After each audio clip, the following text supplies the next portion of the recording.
Cette résidence, elle est importante pour les jeunes de notre territoire, mais aussi d'ailleurs. À l'été 2023, donc 90 jeunes de notre territoire pourront être accueillis dans cette résidence et accueillis dignement. Il faut savoir qu'aujourd'hui, les jeunes parfois qui débutent sont en difficulté en termes de logement. Et bien ici, à Carcassonne, grâce à Habitat au Doigt, bien, ils pourront bénéficier de logements dignes, des logements neufs, avec à la fois des parties collectives où ils pourront échanger, créer du lien social, et des parties individuelles, des studios où là, ils seront chez eux.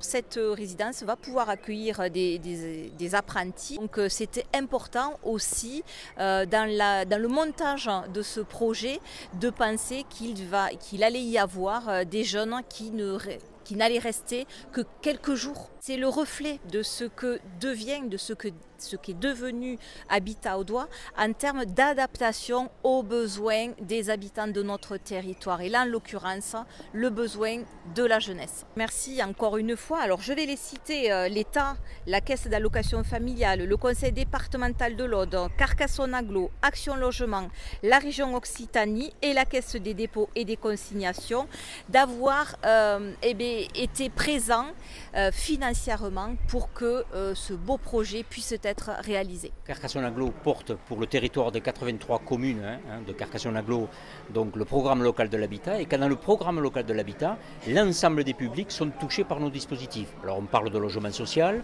on parle de logement adapté pour les personnes âgées, on parle de logement pour les familles et on parle aussi de logement pour les jeunes. Nous luttons également contre la précarité énergétique, donc nous sommes un peu, si vous voulez, sur l'ensemble des dispositifs habitat, mais il est important de les réfléchir à l'échelle des besoins du territoire. Et cet accompagnement pour nous paraît très important parce qu'on considère que ces jeunes vont avoir à un moment besoin de s'intégrer sur le territoire.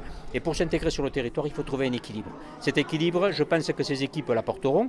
Et du coup, Carcassonne Agglo se sent totalement légitime d'accompagner les jeunes pour qu'ils restent sur le territoire, se forment sur le territoire et un jour constituent les forces vives de ce territoire. La Fédération des œuvres laïques est une association nationale qui dépend de la Ligue de l'enseignement et qui porte de nombreux projets éducatifs et qui a une forte volonté d'aider les jeunes à grandir, à s'éduquer, à entrer dans la vie active.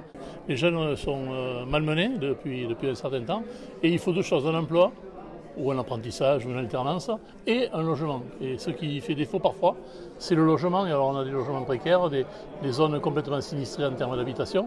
Bon, là on répond à l'aspect logement. Et deuxièmement, une résidence Habitat Jeune, ce n'est pas qu'un studio, c'est aussi tout un accompagnement social, médical, dans la recherche d'emploi, dans tout ce qui fait la vie des jeunes. Et donc c'est là que nous apportons notre coloration aux fédérations des œuvres laïques. Nous travaillons aussi, nous, sur la citoyenneté, la prise de participation, l'engagement, tout ce qui doit faire les citoyens de demain. Carcassonne ayant 60 places de résidence Habitat Jeune, il était nécessaire de créer une nouvelle structure correspondant à la réalité des territoires, en particulier avec la montée en puissance de l'agglo et le développement économique, puisque les jeunes qui sont ici seront amenés très certainement à aller dans des entreprises locales qui s'installent. Et donc il était important que nous suivions, nous avons été sollicités pour ça, que nous suivions ce développement.